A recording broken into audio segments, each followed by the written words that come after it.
오늘은 믿음으로 말미암은 중생과 회개입니다.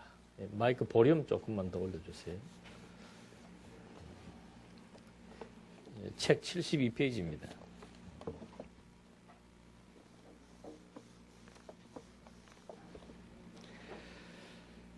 아, 72페이지에 그 칼빈이 인용한 그 첫 번째 내용을 좀 보게 되면은 칼빈은 그 복음의 총체에 대해서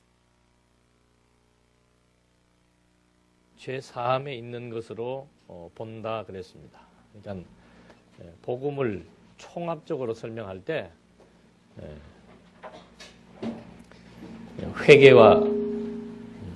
회개와 죄 사함에 있다. 복음을 설명하는 데는 반드시 그 회개와 속죄 이것이 이 복음을 설명하는데 핵심이라고 말하고 있습니다. 그러므로 이 두 문제를 제외하고 믿음을 논한다면 그것은 메마르고 골자가 빠져서 거의 소용이 없게 될 것이다. 지금 복음이란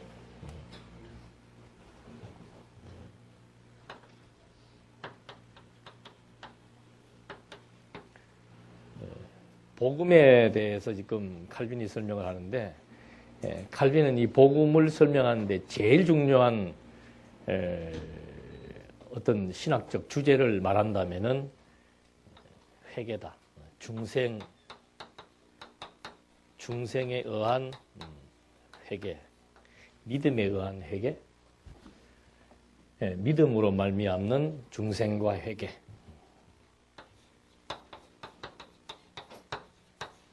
믿음으로 말미암은 중생과 회개. 이게 전통 신학자들이 지금 그 전개해 나가는 신학적 하나의 그 방법입니다. 그러니까 여러분들 뭐 다 교회 생활들 뭐 다른 교회에서들도 다 대부분 해보겠습니다만은 뭐 보통 교회 나가면 제일 강조하는 부분이 다 뭐예요? 믿음 또 뭐예요? 회개. 요건 이제 잘 설명을 많이 안 합니다. 이건 뭐 모호한 부분이고, 요거 설명 많이 하는 데가 어디예요?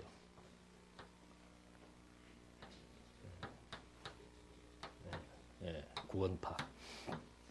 그러니까 그 이단 종파들은 항상 정통 신학이 부재하거나 또는 제자리를 잡지 못할 때 이단 신학자들이 활개를 치게 되어 있습니다. 그래서 지금 그 칼빈 역시도 복음을 설명하는데 제일 중요한 요긴한 어떤 그 신학적 주제라고 하는 것이 뭔가 그건 믿음에 의한 중생과 회개다. 그래서 항상 늘 믿음을 강조하죠. 믿음을 강조하고 그리고 일주일에 한 번씩 교회에 들으시는 분들에게는 뭘 또 강조합니까? 회개를 강조하고. 왜 그럴까요? 지금 뭐 저는 지금 뭐 기독교 학령 1권부터 지금까지 계속해서 지금 전통 신학이 말하고 있는 구속사 신학에 대한 전형, 거기에 대한 우리 언약 성취사적 성경 신학을 대비시켜서 지금 설명을 해나가고 있습니다. 그래서 일반 신학을 논할 때는 항상 그 구조는 변하지 않습니다. 그래서 그걸 우리 자유주의 신학자들은 이 전통 신학, 자유주의 신학자들은 보수주의 신학자들을 향해서 이건 하나의 도구마에 빠졌다. 모든 이론들을 하여튼 이 타락 그리고 뭐예요? 여기 이제 죄 용서. 그래서 이 십자가의 그리스도의 구속. 이걸 이제 항상 강조합니다. 그래서 전통 신학의 출발은 인간의 타락. 그래서 타락한 결과 인간이 이 죄인이 되었다. 죄인이 되었으므로 죄인은 구원을 받을 수가 없다. 구원을 받기 위해서는 죄 용서를 받아야 된다. 죄 용서를 받기 위해서는 무엇이 필요하다? 믿음이 필요하다. 그래서 믿음이 있느냐라고 이제 물었을 때 있다라고 말할 수 있습니까? 없습니까? 양심이 바른 사람들은 용기 있게 말 못해요. 근데 이제 막 맹목적으로 나는 그래도 믿음 없으면 어디 가니까? 지옥 가니까 이건 무조건이에요. 믿음 있냐 그러면 무조건 있다고 얘기를 일단 하고 봐야 되죠. 그래서 이걸 우리는 맹목적인 믿음, 맹목적인 신앙 이렇게 규정을 하고 있습니다. 그래서 이렇게 전부 하여튼 모든 신학적 주제들을 설명하는 기본적인 원리, 이것은 타락, 죄 용서, 구속. 그래서 뭐 어떤 신학을 설명을 하더라도 전통 신학은 이 틀을 벗어나지 못한다.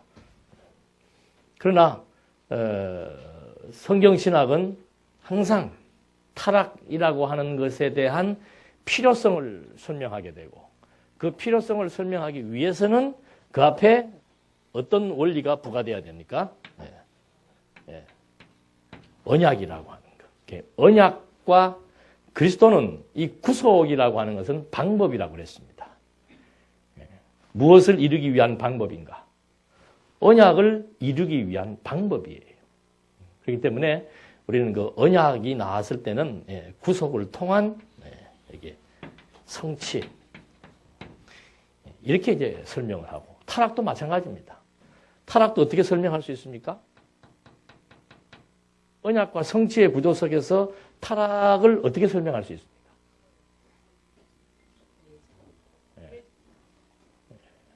이쪽은 이렇게 한 게 훨씬 공부 분위기가 좋으네. 작정, 또 뭐 우리는 몇 가지 대답이 있죠? 작정, 언약, 하나님의 존재, 계시, 뭐 이렇게 여호와 뭐 등등의 몇 가지 대답이 있는데, 타락이라고 하는 것을 설명하려면은, 언약과 결부시켜서 설명한다면은 하나님이 인간을 왜 타락하게 하신 거예요? 계시하려. 지금 제가 드리는 질문은 언약과 어떤 관계가 있느냐, 이런 설명을 드린 거죠. 그리스도 보내시려고. 다 이제 맞아요. 다 맞는 대답인데, 타락을 언약과에 관련시켜 설명을 한다면은 하나님이 아담을 타락시켜 놓고 아예 그냥 언약을 무효화시킵니까? 그렇지 않으면은 이 언약을 그대로 유지시켜 나가서 누구를 통해서? 그리스도를 통해서 이루시죠. 그렇다면 이 타락은 언약과 무슨 관계가 있겠는가? 하나님의 언약은 인간의 타락과, 그렇죠, 상관없이 반드시 뭐 한다? 이루어진다. 그래서 이 언약의 절대성, 그 다음에 언약의 실효성, 이런 것을 이제 설명하기 위한, 언약의 성질을 설명하기 위한 수단으로서의 타락입니다. 그런데 전통신학은 뭔가? 타락이라고 하는 것은 그냥 오직 인간의 불의함 때문이었다. 인간이 하나님의 명령을 거스린 것이다. 그래서 이 타락은 좋은 거다, 나쁜 거다? 나쁜 거다. 그러니까 완전히 인간의 관점에서 설명하는 거예요. 인간이 타락만 안 했다면은 얼마나 유토피아를 이루어 나갈 수 있고, 에덴 동산에서 정말 멋있는, 요즘처럼 그냥 막 온갖 음식에 독소가 없이 마음 놓고 먹어도 괜찮은 그런 아주 저주가 덮이지 않은 세상에 살 수가 있었는데, 인간의 타락으로 말미암아 그런 모든 것들을 다 상실해 버렸다. 그리고 가장 중요한 것은 타락으로 말미암아 인간이 어떻게 됐다? 영적으로 사망했다. 그러니까 이 타락을 항상 어디하고 결부를 시키는 겁니까? 이 구속하고 결부를 시켜서 설명을 해나갈 수밖에 없는 거죠. 그러나 언약 성취사는 인간의 타락도 결국은 하나님의 언약은 어떠한 뭐 방해나 자연 여건이나 인간의 행위나 모든 것과 상관이 없이 반드시 이루어진다. 왜냐하면 그때 뭐가 나와야 돼요? 하나님은 어떤 분이기 때문에 언약을 반드시 성취하시는 여호와로 존재하시기 때문에. 그걸 왜 우리한테 보여주시는가? 그게 하나님의 영광을 선포하는 이것이 하나의 원리이기 때문이다. 그렇죠. 그러니까 항상 모든 설명들이 하나님을 중심으로 설명되어지고 하나님을 깨닫게 하기 위한 원리와 방법으로 설명되어지지만, 여기는 전부 타락한 인간 구원이라고 하는 인간의 구속을 위한 그것이 신학의 목적이 되는 겁니다. 그러니까 복음이라는 것을 설명할 때도 이런 맥락에서 그러니까 타락한 인간의 구속에 있어서 중요한 과정이 뭔가 구원받기 위해서는 뭐가 반드시 있어야 됩니까? 믿음이 선행돼야 되죠. 믿음으로 구원받잖아요. 그러니까 믿음이 없으면 안 된다 이 말입니다. 그래서 믿음을 강조하게 되고 믿음으로 끝나는 것이 아니고 믿음으로 말미암아 우리가 거듭나고 중생했으니까 계속해서 우리는 이 죄 문제에 대해서 거듭나고 중생한 사람이라 하더라도 계속해서 뭐가 남아 있습니까? 죄가 남아 있잖아요. 남아 있는 그 죄를 어떻게 해야 돼요? 자꾸 씻어야 돼요. 어떻게 씻어야 됩니까?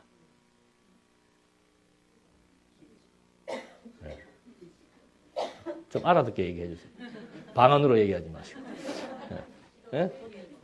기도하고 또 돈 내고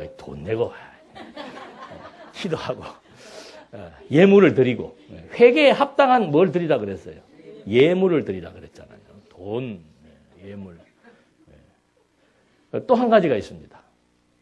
또 한 가지가 로만 카톨릭에서는 뭐 기도도 해야 되고 예물도 내야 되지만 결정적으로 중요한 것이 뭐겠습니까? 로만 카톨릭에서는 신부나 교황에게 어떻게 해요? 고해를 해야 됩니다. 자기 죄에 대해서 고해를 해야 돼요. 왜?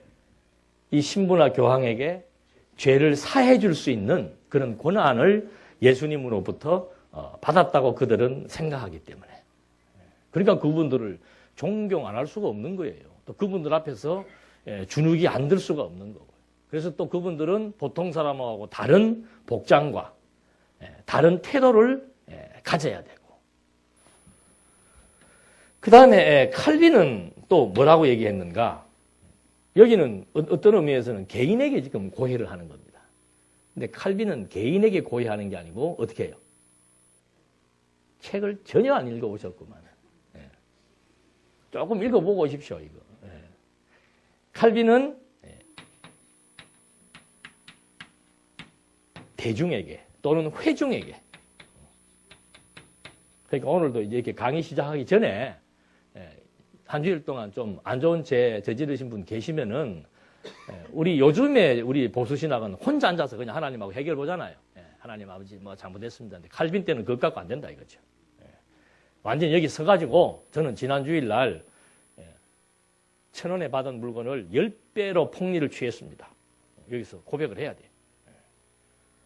얼마나 그게 수치스러운 일이고 부담스러운 일입니까? 그런데 그 시대는 그렇게 했습니다. 그런 반면에 카톨릭은 이제 개인에게 와서 고해를 하도록 얘기를 하고. 그렇게 해서 이거로 끝나는 게 아니고 회개에 합당한 어떻게 해요? 열매를 드려야 되고. 그래서 여기는 이제 그걸 보상이라고 아예 교리적으로 만들어 놓은 것입니다. 그러니까 예수 믿고 구원을 받더라도 미리 다 이 말씀 드려버리는데 예수 믿고 구원을 받더라도 이게 참 묘한 논리예요. 이게 잘못된 논리지요. 예수를 믿음으로 말미암아 모든 죄가 어떻게 돼요? 용서를 받았다고 또 전제를 합니다.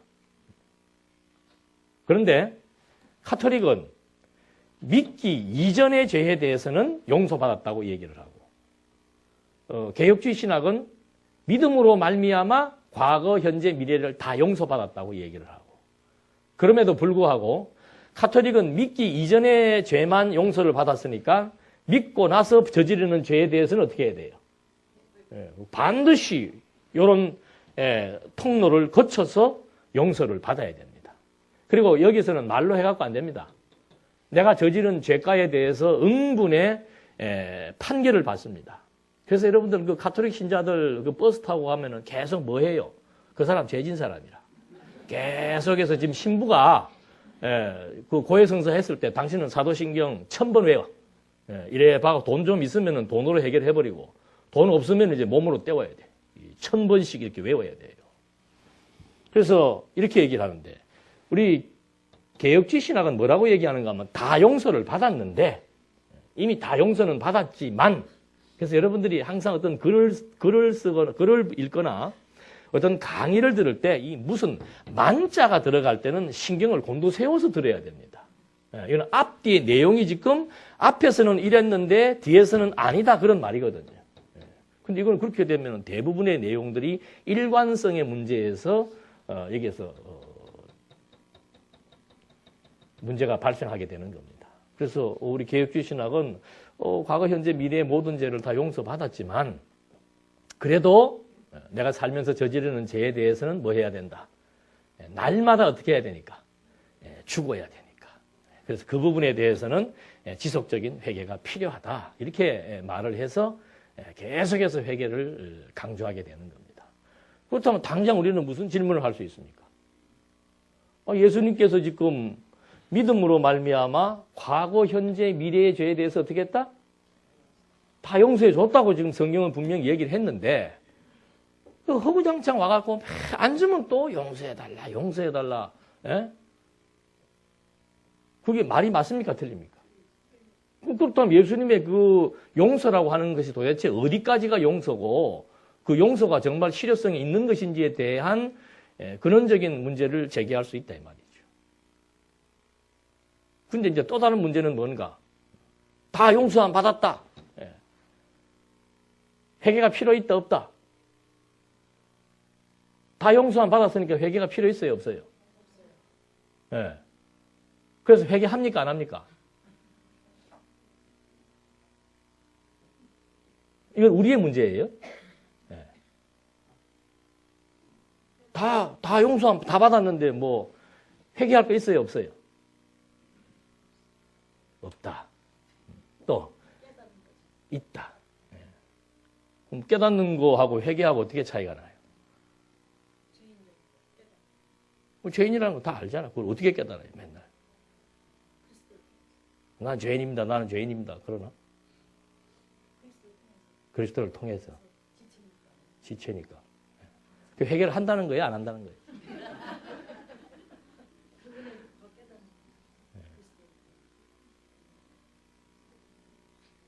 우리는 뭐든지 깨닫는 걸로 다 해결해야 버려요. 그래서 이런 이제 그 회개에 대해서 일단 중요한 것은 이제 나중에 다시 정리를 하겠습니다만 중요한 부분은 뭔가 하면 우리 전통신학자들 칼빈도 지금 계속해서 왜 이런 부분들을 강조하는지에 대해서는 이제 아시겠죠. 이걸 강조할 때의 문제점은 뭔가? 예수님의 그 속죄의 효능의 문제가 발생할 수 있다는 거죠. 다 해결된 거를 굳이 또 왜 자꾸 뭐 해야 된다? 용서해달라고 자꾸 구해야 되냐 이 말이죠. 그게 이제 하나의 관건이에요. 우리의 회개는 용서해달라고 비는 회개가 아니에요. 네. 전통신학에서는 뭐예요? 용서해 주었는데 계속 와서 뭐 하는 거예요? 그 예수님 입장에서는 어떻게 했어요? 짜증도 나고, 야, 지금 날 못 믿냐? 내 용서를 지금 내가 죽기까지 용서를 다 했는데, 그럼 뭐 한 몇 번 정도 하면 좋은데, 이건 뭐 날 정해놓고, 계속해서 모든 행사의 시작을 뭐로 하는 거예요? 회개로. 그것도 요새는 어떻게? 통성으로. 그래서 이런 이제 신학적인 문제가 아직도 한국교회뿐만이 아니에요. 신학계에 이 문제가 해결이 안 됐다는 거죠. 그래서 자꾸 이 구속을 강조하다 보니까 자꾸 이 복음이라는 것을 설명할 때도 구속에 초점을 맞추어서 설명을 하게 되고 또 그렇게 설명을 하다 보니까 이 구속의 과정이 있습니다. 그걸 우리는 이제 구원의 서정이라고 얘기를 하는데 보통 그 구원의 서정을 어떻게 얘기를 하는가 하면은 소명, 부르심이에요. 하나님이 불러서 중생시켜서 회개시키고 그 다음 뭐예요? 믿음 주어서 믿음으로 말미암아 어떻게? 의롭다함을 얻게 해서 이거 많아요. 그 다음에 의롭다함을 얻게 한 다음에 또 뭘 만듭니까? 양자 삼아서 양자 다음에 성화시켜서 그 다음에 또 아까 견인 우리 눈 올 때 견인하잖아요. 그런 것처럼 예수님께서 이 구원이 완성될 때까지 뭐 하는 거예요? 끌고 당기는 거예요. 예. 견인해서 이제 마지막에 뭐예요? 예. 영화. 나 이거 외우느라고 시험에 그 신학교도 할 때 시험에 나오니까 이게 싫은 게 시험에 굉장히 중요하게 여기니까 이게 이제 교회신학의 구원론에서 가장 중요한 하나의 그 쟁점이고 이 중에서도 이제 가장 강조하는 부분이 뭐예요? 믿음 그리고 회개 이게 이제 계속해서 강조를 하는 거죠. 여러분 이거 보면서 뭐 어떤 생각이 들어요? 여기에서도 또 이 문제가 여러 가지가 발생이 됩니다. 이 순서로만 꼭 돼야 된다고 말을 하면 소명이라는 것은 부르심이잖아요. 그죠? 예. 근데 중생하지 못했는데 부르심을 들을 수 있습니까? 없습니까? 근데 여기는 중생보다 뭐가 앞서요?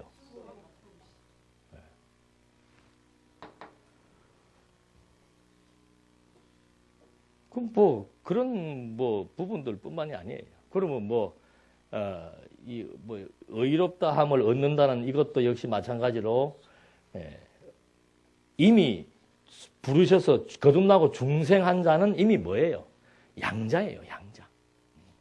이미 뭐 하나님의 아들인데 이런 경로를 거쳐서야만이 하나님의 아들이 된다. 뭐 하여튼 이건 나중에 뭐 신학적인 문제를 언급할 뭐 화요일 날이나 이럴 때 구체적으로 한번 말씀을 드려야 되는데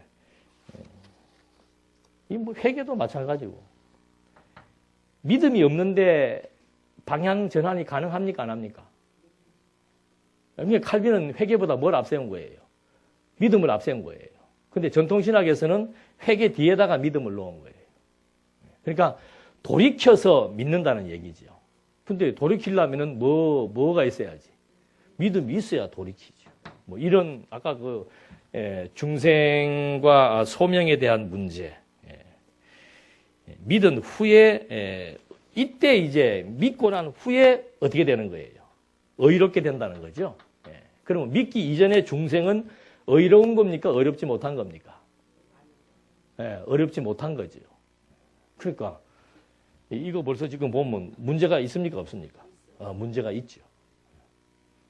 그래서 전통신학에서 하여튼 그러니까 이 참 재밌는 게 그 지난번에 왔던 그 필리핀에 있던 그 선교 뭐 대부라고 하시는 그 카지노 교수가 여기 지금 그 횃불 선교회 그 신학교에서 칼빈 이걸 공부를 했대요. 근데 1, 2, 3, 4권을 다 한 게 아니고 요 3권만 몇 년을?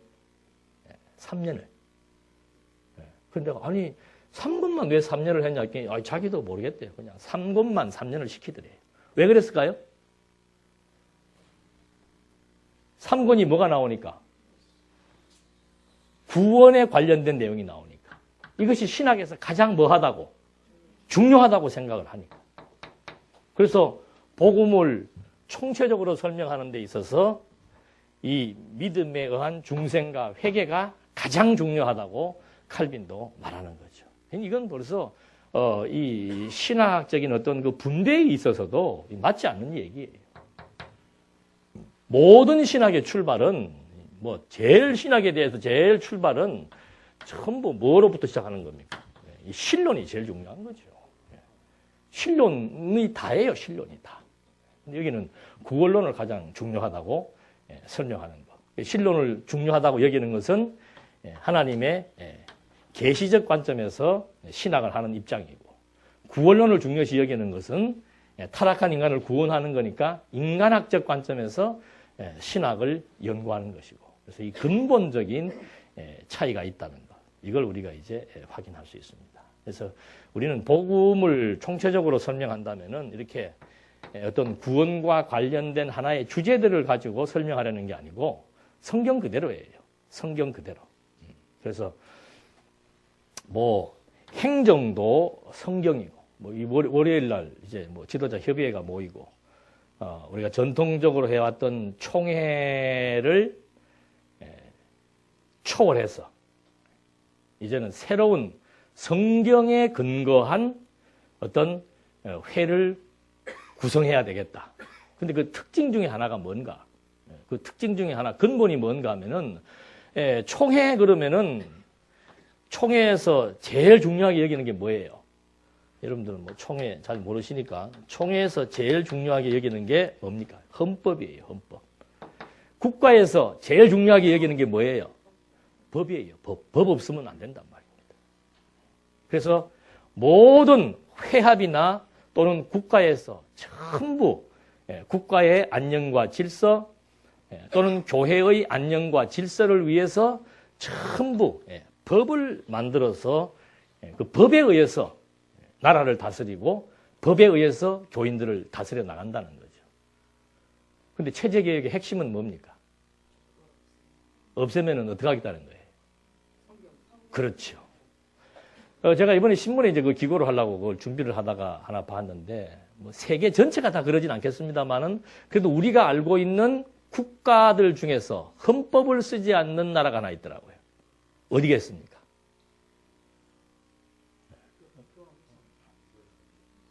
누가 그랬어요? 이스라엘에서는 헌법이 없습니다. 왜? 그 사람들은 뭐 토라, 율법, 구약 성경에 있는 율법, 이런 걸 가지고 이제, 물론 이제 그건 해석학적으로 검토해야 될 부분이 있지만, 그래도 우리의 입장을 변화하기 위해서 필요한 것이 뭔가 하면 이스라엘도 뭐가 없다. 헌법이 없이 그들이 말하는 율법, 성경을 기조로 해서 국가를 또 백성들을 다스려 나간다. 그렇다면은 더더군다나 교회는 뭐가 필요 없는 거예요. 헌법이라는 게 필요 없지요. 뭔만 있으면 성경만 있으면 성경에 의해서 어떤 그 행정도 또 치리도 성경에 의해서 모든 생활도 모든 것이 다 나와 있기 때문에 성경에 기초한 그런 어떤 회가 중요하다. 그래서 무엇이든지 간에 성경을 근거로 해서 성경이 무엇을 어떻게 말하고 있느냐. 성경이 다 대안 제시를 해주고 있고 또 근본적인 원리를 설명해주고 있습니다. 성경만 바르게 알면은 이 헌법이 없어도 얼마든지 다 우리가 회합이나 또는 교회의 질서나 나아가서 국가 역시도 성도 국민들 개개인이 하나님 중심으로 무장이 되어 있다면은 일반적인 법조항이 없어도 하나님 앞에 다 살아가니까 하나님 앞에 살기 때문에 질서와 안녕이 유지될 수 있다는 그런 전제를 가지고 나아갈 수 있는데 지금 뭘 말씀드리려고 했는가 하면 이 복음도 마찬가지예요. 복음이라고 하는 것도 성경에 나와 있는 다양한 어떤 하나의 주제들을 뽑아서 설명하면 안 돼. 성경대로 말해야 돼. 성경대로. 그러니까 로마서의 1장 1절로부터 3절까지에도 나와 있고 또 1장 뭐 17절에도 나와 있고 복음에는 복음을 뭐라고 설명합니까? 복음은 이미 선지자들이 증거해 준 그 말은 다른 말로 하면은 구약에서 언약한 메시아를 통해서 우리에게 증거되는 것, 그것이 복음의 핵심이에요. 그래서 복음에는 하나님의 뭐가 나타났다? 의가 나타났다. 그 의라고 하는 것이 바로 그리스도잖아요. 그 그리스도가 어떻게 온 건가? 하나님의 뜻, 의를 이루기 위해서 오신 분이에요. 그러니까 복음에 있어서 가장 총체적인 설명이라고 하는 것은 구약의 언약을 이루기 위한 것이라는 것이고 그것을 이루기 위한 핵심적인 실체가 누구인가? 그게 그리스도라는 거죠. 그러니까 복음이라고 하는 이 하나의 개념을 설명하는 것도 차원이 여기는 뭐예요? 어떻게 믿음과 회개를 복음을 총체적으로 설명하는 핵심이라고 말하고 있고 성경은 그렇게 말하고 있지 않죠. 바로 언약과 성취의 원리에 의한 그리스도 증거가 바로 복음이다라고 말하고 있듯이 모든 것들은 하여튼 성경을 그렇게 설명할 수 있는 이유가 어디에 있는가? 그게 지금 우리가 가지고 있는 언약 성취사적 성경 신학이 갖고 있는 성경을 해석할 수 있는 원리 체계, 전체를 꿰뚫어 볼 수 있는 원리 체계. 그것 때문에 지금 이제 이런 모든 어떤 주제가 나오더라도 빗나가지 않고 계시적 관점에서 하나님 당신을 계시하기 위한 그 원리에 입각해서 정확한 객관적인 해석을 할 수 있다는 것. 이것이 성경신학의 강점이에요. 그러니까 이번에 김기현 목사님도 그 미국 가서 그 학자들하고 뭐 몇 차례 토론을 하면서 그 사람들이 놀란 것은 뭔가? 성경이 체계예요, 체계. 신구약 성경이 이럴 수가 있나? 자기들은 지금도 그걸 못 찾아가지고 도대체 신구약 성경이 통일성이 있다라는 전제가 분명히 확보돼 있고 그 전제를 이걸 입증하려면은 그 원리나 체계를 찾아야 되는데 그걸 찾을 수가 없다는 거죠. 그래서 이번에 가서 그 얘기를 구약이 자손 땅 통치라고 하는 이 아브라함에게 세웠던 3대 언약에 의해서 구약이 이렇게 역사가 아주 일관되게 그리고 통일성을 확보해 나가면서 개진되고 있다. 그 말을 듣고서는 그냥 깜짝 놀랐다는 거 아니에요. 그래서 그렇다면은 그거 당신 그 논리를 어디서 지금 찾아냈냐? 우리 연구소에서 지금 이 작업을 몇십 년 동안 해왔고 그 결과물로서 50여 권의 책이 있다. 그러니까 논문의 이 목차가 지금 이렇게 크게 여기 뭐 도입이에요. 예. 언약 성취자 신학이 칼빈이나 바르트의 신학을 넘어서서 언약 성취가 아니면은 성경을 성경대로 볼 수 없다라고 하는 것을 도입을 했고, 그 다음에 그렇다면은 당신의 주장이 뭐냐? 이게 이제 본론이죠. 그 본론에다가 언약 성취사적 성경 신학에 대한 책들을 그대로 통째로 다 집어넣으라 그러더래요. 논문 다 쓴 거예요. 책 그대로 집어넣어서 그냥 내면 돼. 아니면은 이제 본인이 힘들었죠. 뭐 언약이 어떻게 막 설명을 해야 되는데 이미 다 나와 있는 책 그냥 뭉터기로 해서 이만큼 딱 집어넣어서 통째로 인용을 하라 그러더랍니다. 그렇게 돼서 이제 이게 만약에 학위만 딱 떨어져 버리면은 바로 그냥 미국에서 이제 학회에서 통과된 학문이니까 학회에서 우리 언약 성취자 성경 신학을 거기도 보니까 학회 하면은 뭐 거의 뭐 몇백 명의 학자들이 모이고 계속 이 문제 때문에 모이는 거예요. 이거 설명하게 되면 이제는 완전히 복음의 그 중추적인 역할을 하는 그 신학계에서 인정을 받게 되고 그 인정받게 되면 이제 누가 아쉬워요? 아쉬운 사람이 우물 파는 거예요. 자기들이 여기 와야 돼. 와서 이제 한국말을 배우든지 뭐 여기서 통역을 세우든지 뭐 공부하고 싶으면 자기들이 알아서 해야 되는 거예요. 이게 지금 이게 이제 문이 열렸다는 거 아닙니까?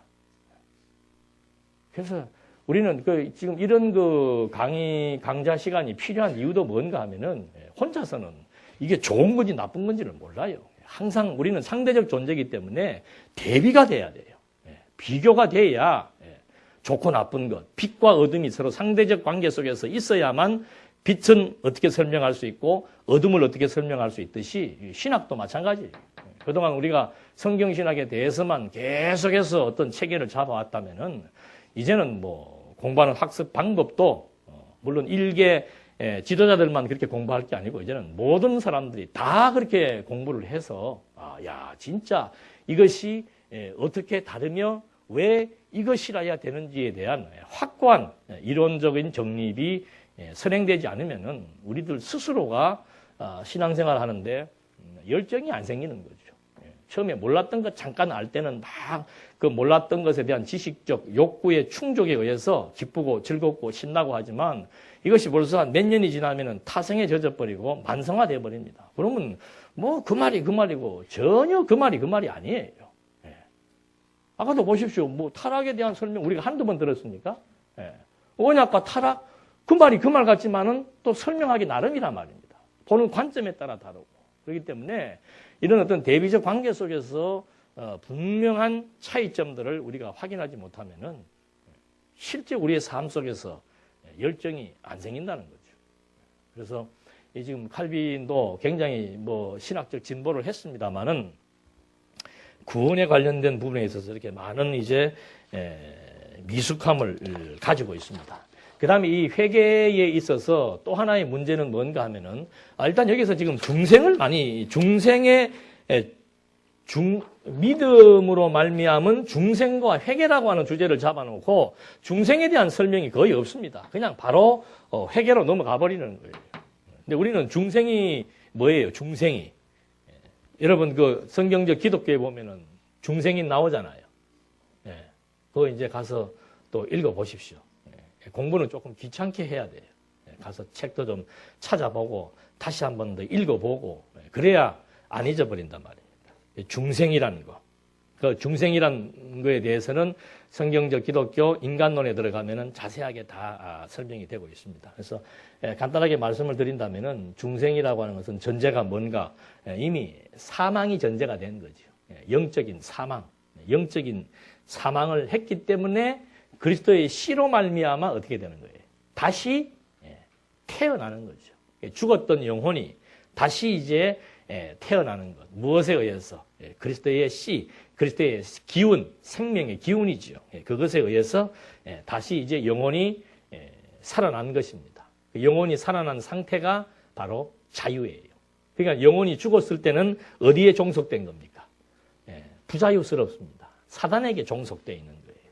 그래서 거듭나지 중생하지 못한 사람들의 모든 생각과 행동을 죄라고 규정하고 단정할 수 있는 이유는 뭔가 하면은 그게 전부 다 타락 이후로부터는 모든 피조물이 전부 어디에 저주가 덮인 사단의 권세 아래 다 종속돼 버린 거라 그 말이죠. 그래서 거기에서 이스라엘 민족을 애굽에서 해방시켜내듯이 타락해서 죄로 말미암아 완전히 사단의 노예가 되어 있는 하나님의 백성들을 그리스도가 오셔서 죽음에서 부활하심으로 말미암아 죽음에서 부활하셨으니까 그 부활이 바로 생명의 기운을 우리한테 지금 확실하게 보여주는 거죠. 부활의 영이 우리에게 생명의 기운을 공급해서 죽었던 우리들을 어떻게 해요? 살려놓은 거라 그 말입니다. 그게 중생이에요. 살려놓은 상태가 뭔가? 이제는 완전히 자유자가 되는 거죠. 어디로부터? 여기로부터 벗어나서 자유자가 되었다. 그래서 그 갈라디아서에서는 그 자유와 방종에 대한 문제를 정리하면서 자유란 무엇인가? 여기에 매여 있다가 어디에 매이는 것이다.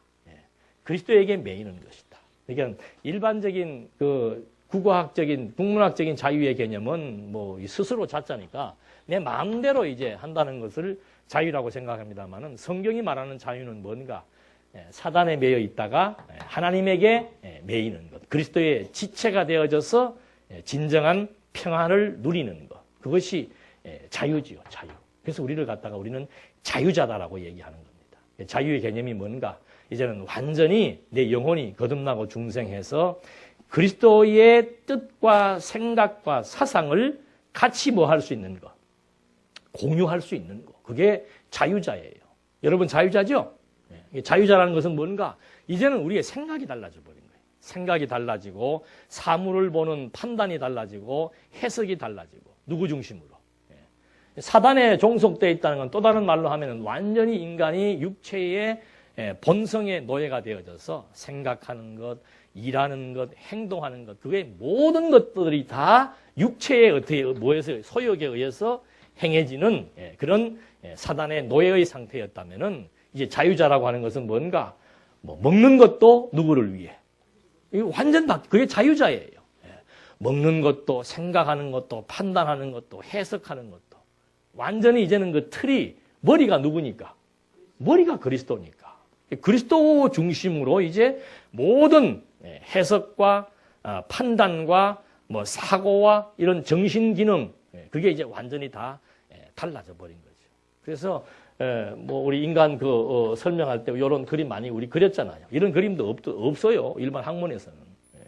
영 거듭나고 중생했다는 것은 바로 이 영혼의 기능이 뭐 한 겁니까? 다시 살아난 거죠. 그래서 이 혼적 기능이 바로 정신과 이성과 사고예요. 이게 지금 전부 다 달라져 버린 거죠.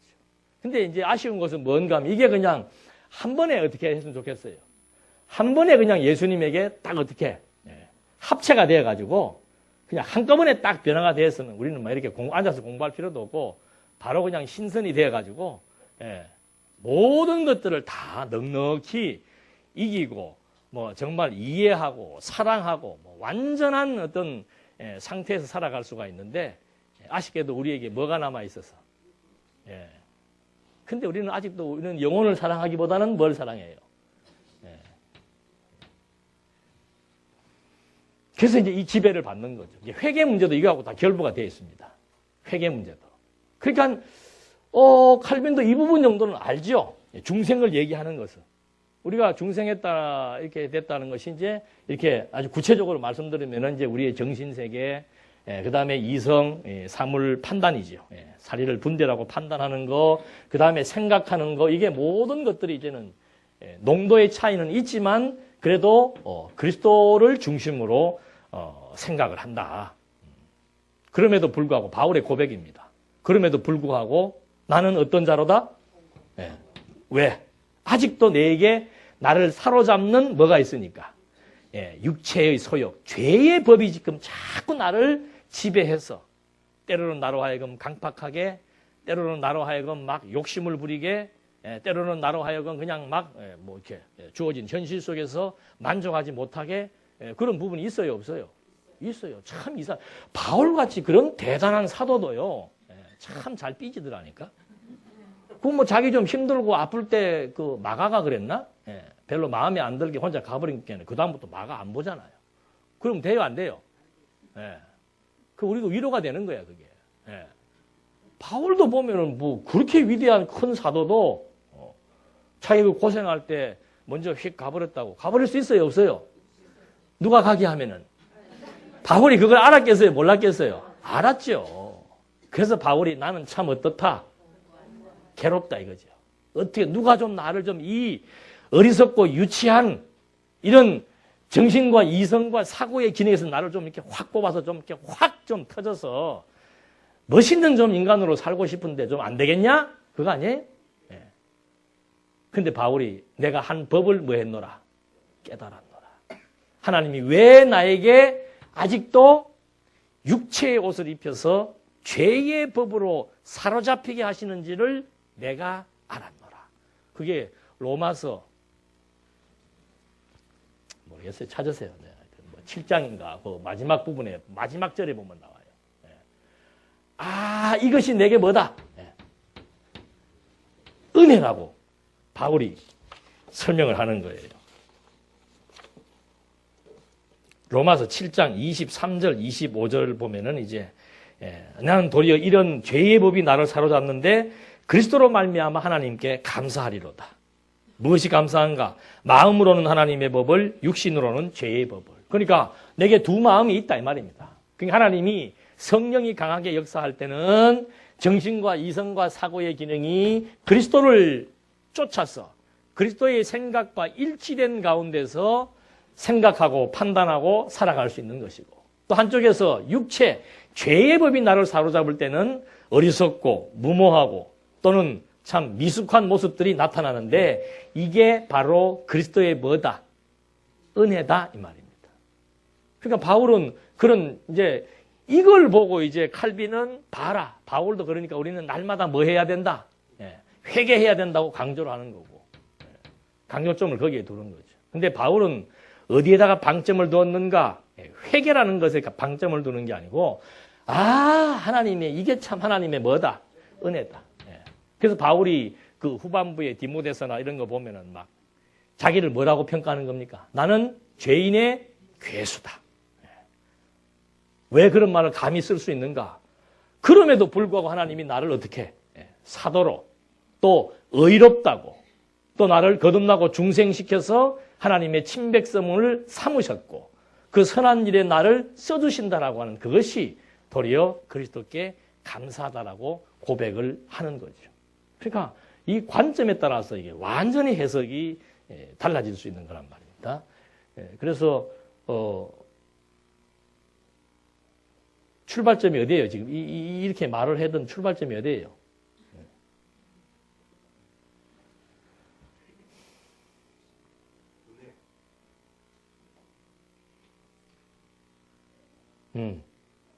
회개. 생각이 안 나네. 하여튼 그 칼빈이 지금 계속해서 그 죄 용서 문제, 회개 문제를 강조하게 되는 논리와 성경이 말하고 또는 바울이 주장하고 있는 그 복음의 총체 설명하다 그랬네요. 복음의 총체에 대한 성경적 관점, 이것이 이렇게 완전히 다른데, 거듭나고 중생이라고 하는 것, 중생 설명하다 그랬죠. 거듭나고 중생 시켜서 그 중생이라는 내용을 설명하는 그 맥락도 이렇게 차이가 많다 이 말이죠. 그래서 중생했지만 하나님께서 우리에게 육체의 옷을 입혀두신 이유가 뭔가? 그 말씀 드린 거죠. 예. 그 이유가 뭔가? 결국 하나님의 은혜를 깨닫게 하기 위한 것이고. 그래서 바울을 약하게도 하고 때로는 바울에게 치명적인 가시, 질병을 주신 것도 그런 것이고, 그러니까 자고할 수가 없는 거예요. 하나님이 제일 싫어하시는 게 뭡니까? 하나님하고 같아지려는 거 아니에요. 자고가 하나님하고 같아지려는 거예요. 그러니까 하나님께서 그렇게 하지 못하도록 육체의 옷을 입혀두니까 늘 자기를 볼 때마다, 하나님을 보는 사람은 반드시 자기를 보게 되어 있습니다. 하나님 볼 때마다 하나님 발견, 누구 발견? 자기 발견. 그러니까 결국 뭐가 넘치는 겁니까? 이런 나를 어떻게 하나님이 의롭다고 양자 삼아 주신 은혜에 대한 감격.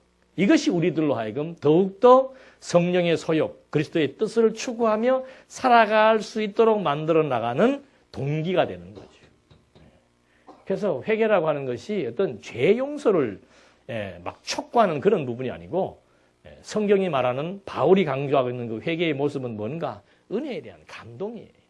은혜에 대한 감동. 진정한 자기 발견. 칼빈이나 전통신학은 죄 용서라고 하는 거. 그러니까 회개를 논하는데 가장 중요한 쟁점은 뭔가? 죄 용서예요. 죄 용서. 죄 용서 받기 위한 회개라면 그건 잘못된 것이다. 성경은 뭔가? 이미 용서는 다 받았다. 그렇다면 하나님이 우리에게 육체를 왜 입혀두었는가? 하나님 아버지 잘못했습니다. 용서해 주십시오. 그래서 육체를 입혀둔 것이 아니고 하나님 앞에 이름에도 뭐하고? 불구하고. 그것이 그리스도의 은혜를 깨닫게 되는 그런 의미에서의, 아까 우리 권사님 말씀하신 대로 그런 의미에서의 회개를 말하는 거예요. 그러니까 우리도 여기 오시면 다 앉아서 뭐 해요? 묵상기도 하잖아요. 하실 때 무슨 기도, 뭐 나름대로 다르겠습니다만 앉으시면 그래도 무슨 기도 하는 거예요? 하나님 감사합니다 나오잖아요. 이게 다 포괄적으로 다 전데 왜 감사한 거예요?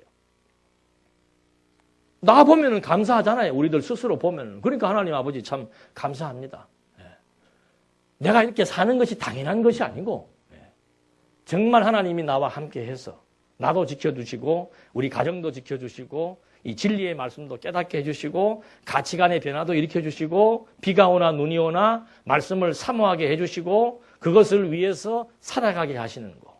그런 거 복합적으로 다 우리 두뇌 속에 입력이 정리돼가 있으니까 그걸 한마디로 뭐라고 얘기하는 거예요. 그래서 우리 기도가 길어요, 짧아요? 짧아. 그 뭐 오래 길게 할 필요 없어. 나는 그 식사 앞에 놔도 길게 기도하시는 분들은 시험에 들더라니까. 빨리 먹어야 되는데. 그래서 뭐 기도라고 하는 것이 꼭 눈을 감고 뭐 이렇게 하는 그런 어떤 형식을 벗어나서 성경은 어떻게 기도하라 그랬어요? 성경은 쉬지 말고 기도하라 그랬잖아요. 그 말은 뭐 밥 먹을 때 뭐 할 때 특별한 때를 가리키는 것이 아니고 항상 우리의 정신, 이성, 사고의 모든 기능이 누구와? 그리스도와 일치되어져 있는 그리스도와 사상적 공유. 이것이 진정한 그리스도인들의 기도고 진정한 회개의 삶이죠. 자기 발견이니까. 이것이 이제 전통신학에서 말하고 있는 회개에 대한 것과 완전히 다른 것이다. 그래서 뭐 이게 굳이 뭐 회개 이렇게 강조할 것도 없고 이 뭐 어떤 이런 주제들을 특별히 강조할 필요가 없습니다. 이게 다 여기에 다 함의되어 있고 다 녹아 들어가 있는 거죠. 그리스도를 증거한다라고 하는 이 그리스도 확증이라고 하는 여기에 모든 것들이 다 포함되어 있는 거예요. 그래서 중생이라는 것이 결국 그리스도의 시로 말미암아 죽었던 영혼을 살리셔서 이런 정신과 이성과 사고의 기능을 기독교적으로, 다시 말해서 그리스도인으로서의 이런 체계로 하나님께서 바꿔놓으신 거. 그래서 이것이 점점 자라갈수록 우리가 누구의 형상을 담습니까? 그리스도의 형상을 담는다. 쉬워요. 이게 우리의 삶이에요. 근데 이제 말씀 듣고 나면은 전부 대부분의 사람들이 어디 문제에 부딪히는가 하면은 그럼 우리는 어떻게 해야 됩니까? 어떻게 살아야 됩니까? 라고 또다시 반문한다. 그 말은 뭔가? 과거의 구습에서 벗어나지 못한 거예요. 과거의 구습은 뭔가? 율법이라고 하는 규범, 교회 정관이라고 하는 법, 이런 것들에 딱 매여가지고 이것은 이렇게 해야 되고 저것은 저렇게 해야 되고 그것이 왜 잘못된 거예요? 여러분, 법이라고 하는 것은 정해진 그 룰에 의해서 누구에게나 다 공통적으로 뭐 합니까? 적용하는 거예요. 근데 참 아이러니컬하게도 대한예수교 장로의 헌법 제1장 1조에 보면 뭐가 나와 있어요? 대한민국은 민주공화국이다. 나와 있는 것처럼 우리 장로교 헌법에는 모든 성도에게는 무엇이 있다?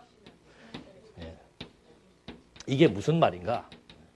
신앙 양심의 자유라고 하는 말 속에는 무엇이 포함되어 있는가 하면은 각자의 신앙의 뭐가 다르다? 수준이 다르다 이 말입니다. 3살짜리 애에게 교통법규를 적용하면 됩니까? 안 됩니까? 근데 이 법이라고 하는 거는 필요 없어요. 대한민국 국민 모두에게 지금 다 적용시켜 버리는 거예요. 그러니까 신앙이라고 하는 것이 어린 자도 있고 어떻게 해요?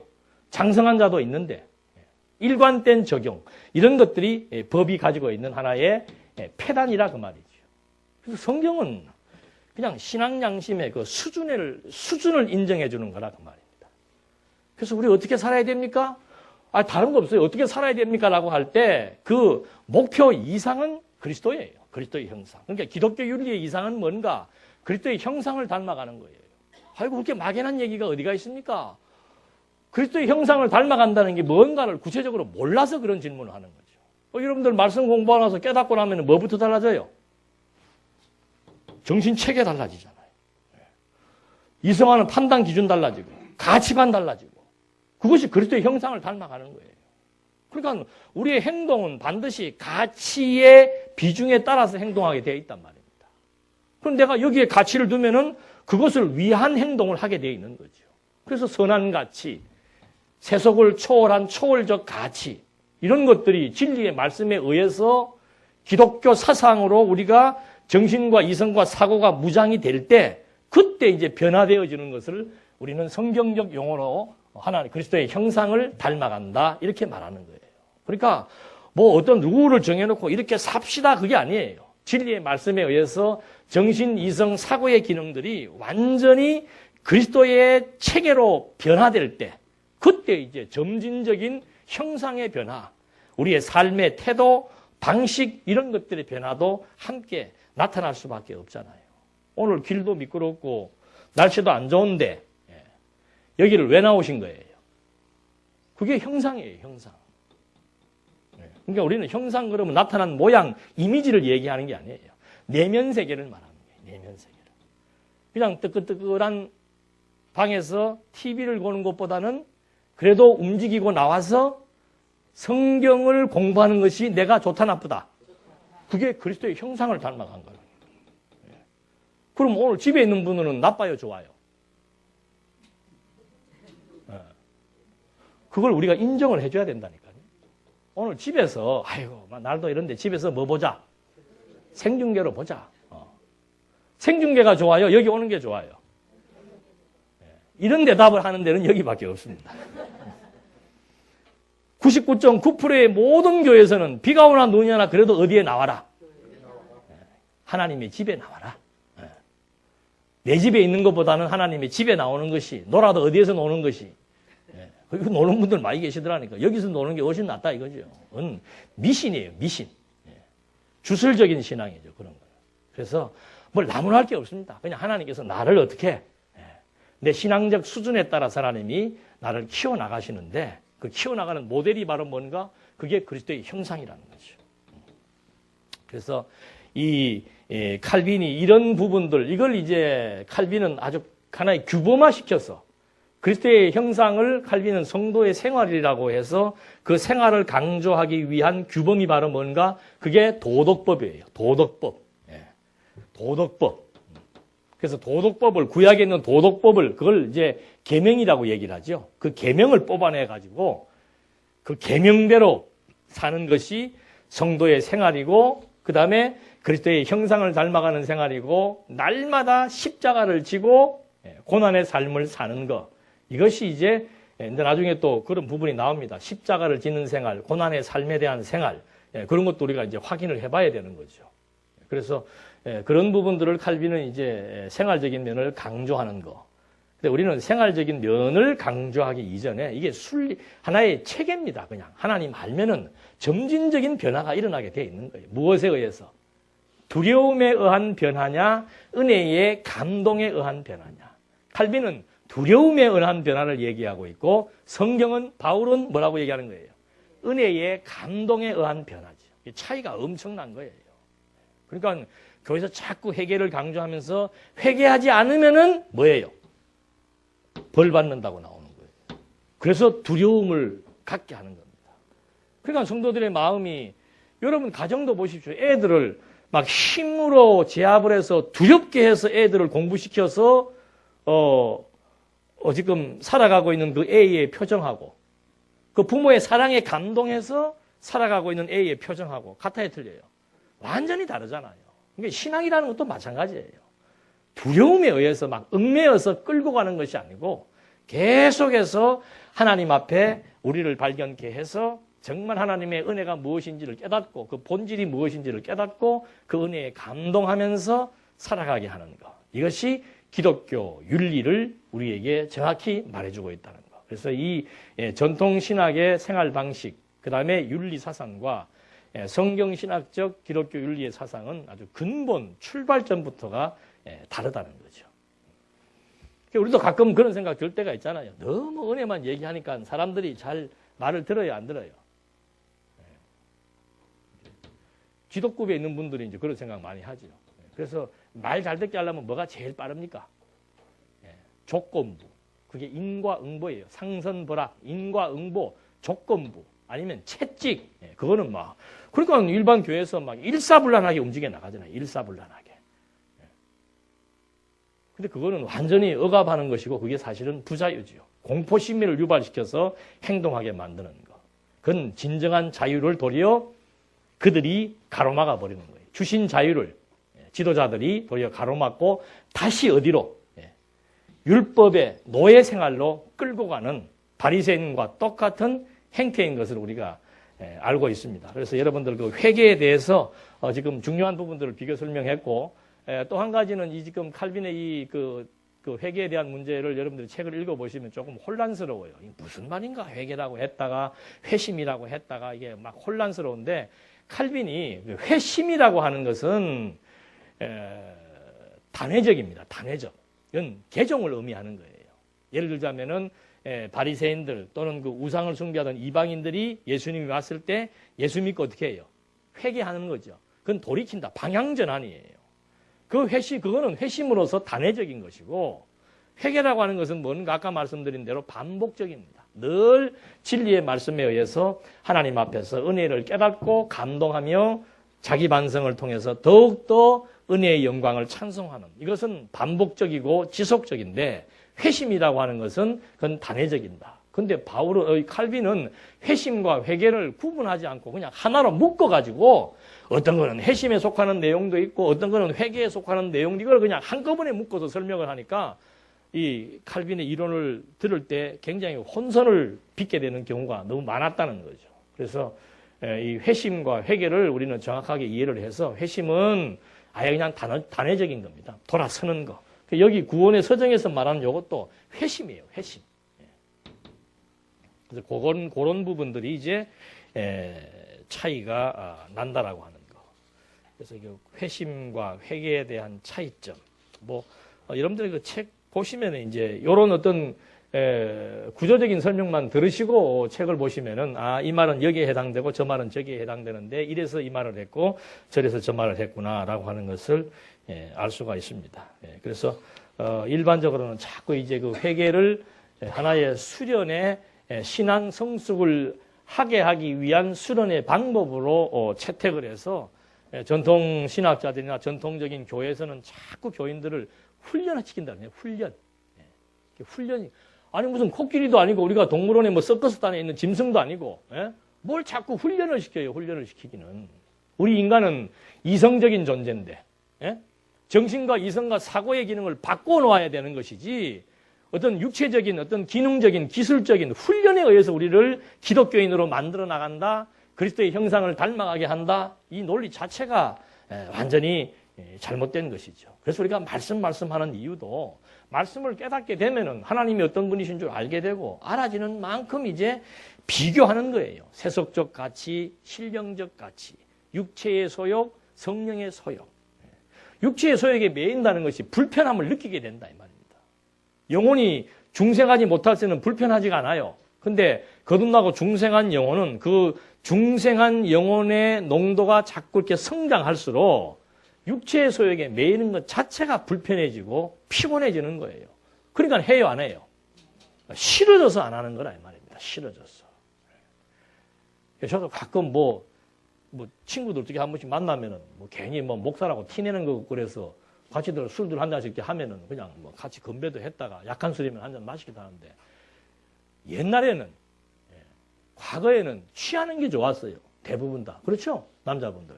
끄떡끄떡 해주셔야 저도 또 계속 얘기를 할까요? 말은 꺼냈는데. 그러니까 옛날에는 맨정신이 재미가 없는 거예요. 그냥 취해야 돼. 얼큰하게 회사 갔다가 얼큰하게 취해서 들어와야 잊어버리니까 뭐든지. 골치 아프고 복잡하고 막 자기가 주체가 되어가지고 해결해야 될 문제가 너무 산재해 있고 인생살이가 얼마나 고달프고 피곤합니까? 그래서 취할 수밖에 없는 거예요. 요즘은 더 하죠. 저희 옛날에 저 술 마셔볼 때는 뭐 폭탄주 이런 건 없었는데 요새는 뭐 아예 그냥 막 말로다 그냥 거기다가 온갖 술을 다 퍼부어놓고 왜? 뭐 하려고? 망년회가 뭐예요? 망년회가? 잊어버리자. 뭐해서 잊어버리자? 취해서 잊어버리자. 근데 거듭나고 중생하고 나면은 취하는 게 좋아요, 싫어요? 그게 싫은 거예요. 그 자체가 벌써 막, 저는 한 잔만 마셔도 얼굴이 빨개지고 이래가지고, 그게 막 싫어진단 말입니다. 그게 싫어지게 하는 것이 이 기능이 달라진 거라는 거죠.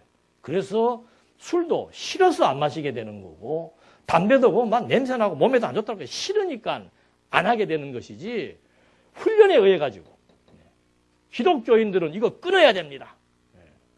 끊으려고 하니까 이제 뭐 해야 돼요? 막 여기다 뭐 붙이기도 하고 막 사탕도 먹고 억지로. 그 요즘 현명한 의사들은 그러잖아요. 담배 끊으려고 스트레스 받는 것보다는 뭐 해라? 여기도 마찬가지예요. 아이고 내가 교회에서 장로가 되려면 술을 끊어야지 하고 용을 쓰실 바에는 뭐 하는 게 낫다? 알아서 하십시오. 그래서 회개에 대해서 말씀을 드렸습니다만은 하여튼 그 나머지 뭐 부분들 중요한 부분들은 다 언급을 해서 설명을 해드렸으니까 나머지 부분들은 책을 읽으시면서 도움을 받으시면 좋겠습니다. 기도하시겠습니다. 하나님 아버지, 저희들에게 정말 이렇게 신학을 접근하게 하시고 또 유럽의 한 시대를 풍미했던 칼빈의 기독교 강요를 이렇게 조용한 시간을 통해서 하나하나 탐색할 수 있도록 허락해 주신 것에 대해서 진심으로 감사합니다. 이 공부를 통해서 우리는 하나님이 저희들에게 깨닫게 해주신 성경신학에 대한 우월성과 그 신학이 우리를 변화시키고 그 신학이 우리의 삶을 지배해 나갈 때 누리는 참된 자유와 평화를 다시 한 번 더 만끽하면서 의미 있는 삶 살아갈 수 있도록 인도해 주시옵소서. 예수님의 이름으로 기도드립니다. 아멘.